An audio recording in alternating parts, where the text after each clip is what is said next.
बिस्मिल्लाहिर रहमानिर रहीम। मरने के बाद जिंदा होना, मृत्युर पर जीवित हवा। सवाल, मरने के बाद जिंदा होने से क्या मुराद है? प्रश्न, मृत्युर पर जीवित हवा बोलते की बुझाय? जवाब, कियामत में सब चीज़ फाना हो जाएगी।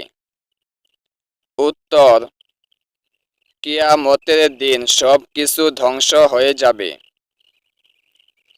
फिर इसराफिल अलैहिस्सलाम दोबारा सूर फूंकेंगे।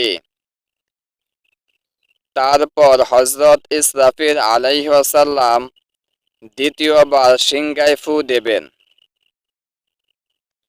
তো সব চিজ মौजूद हो जाएगी।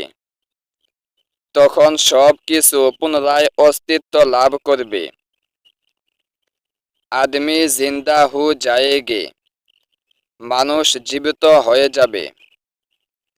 मैदान हाशर में खुदा ताला के सामने पेशे होगी।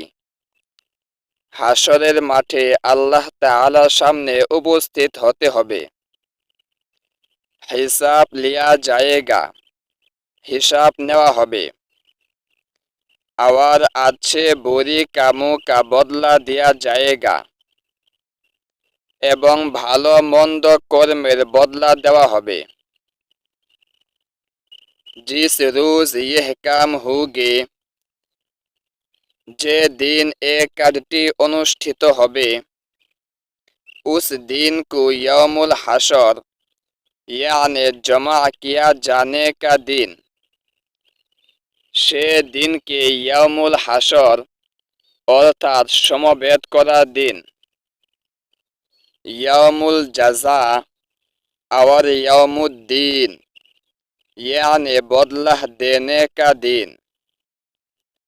यौमुल জাযা এবং यौमुद्दीन অর্থাৎ বদলা দেওয়ার দিন। और यौमुल हिसाब यानी हिसाब का दिन कहते हैं, এবং यौमुल हिसाब অর্থাৎ হিসাবের দিন বলা হয়। ভিডিওটি ভালো লাগলে লাইক, কমেন্ট এবং বন্ধুদের নিকট শেয়ার করতে ভুলবেন না এবং পরবর্তী ভিডিওগুলি দেখতে আমাদের চ্যানেলটি সাবস্ক্রাইব করে বেল আইকন অল প্রেস করে রাখেন।